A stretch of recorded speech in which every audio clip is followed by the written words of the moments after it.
Ito pa mga idol ang detalye patungkol sa Luka Doncic trade. Bago pa siya mapunta sa Los Angeles Lakers, atin ang hawang na ibalita na ang Dallas Mavericks ay nag-inquire para sa Minnesota para kunin itong si Anthony Edwards kapalit ni Luka. Ayon mga idol sa dagdag na detalye at impormasyon, nagulat na itong Minnesota sa ginawang proposisyon ng Dallas Mavericks sa kanila.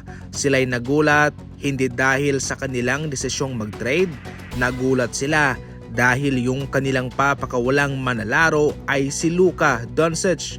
Marami ang may gusto kay Luka mga idol, isang magaling na manlalaro at syempre sa kanyang ginagawa sa Dallas Mavericks noon, walang sino mang kupunan ang magtatanggi na kunin siya sa Dallas Mavericks. Subalit mga idol, malaki din ang kapalit kung kukunin siya.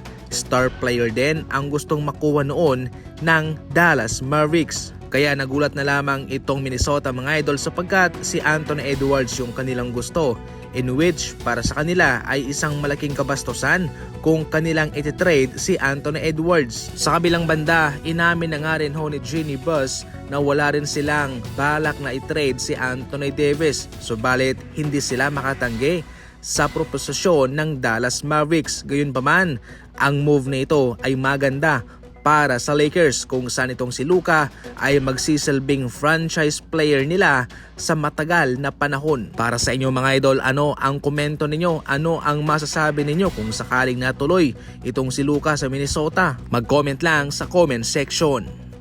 Maraing itinanggi ng coach ng Golden State Warriors na si Coach Steve Kerr na finals ang kanilang gustong makuha. Sa ngayon mga idol, one step at a time lang daw ang kanilang gustong gawin. Sa ngayon, playoff ang kanilang tinatarget. Huwag na raw munang pag-usapan ng finals, playoff muna. Yun ang unang-una, yun ang kanilang priority. Sa ngayon mga idol, nasa safe na posisyon na itong Golden State Warriors pero kinakailangan nilang mapanatili ang posisyong iyan dahil kung sakaling matatalo sila sa susunod na mga laban mga idol, tsak na babagsak sila at mas mahirap kung kayo ay nasa play-in tournament na. Gayunpaman, malaki pa rin ang paniniwala ni Coach Steve Kerr na sila'y makakapasok sa playoff. Malaking tulong din daw yung kalaliman ng roster, especially yung kanilang second unit, kung saan malaking tulong daw yun sa playoff.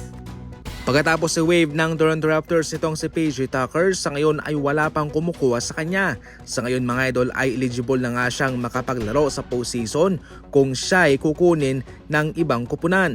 Hindi man consistent na naglalaro itong si PJ Tucker ngayon sa NBA pero malaking tulong siya sa mga contender na team.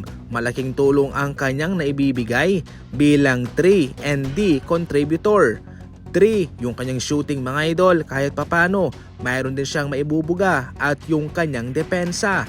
Malaking bagay yan sa playoff especially sa mga contender na kupunan. Malakas din ito galing sa bangko kahit papano mga idol makapagbibigay siya ng kanyang experience sa isang kupunan. Bilang isang veterano mga idol, pabalik-balik na sa playoff itong si PJ Tucker at malaki na ang kanyang maiambag sa mga bagay-bagay sa mga sitwasyong kinakailangan ang kanyang tulong. Sa ngayon, wala pa namang team ang nauugnay sa kanya.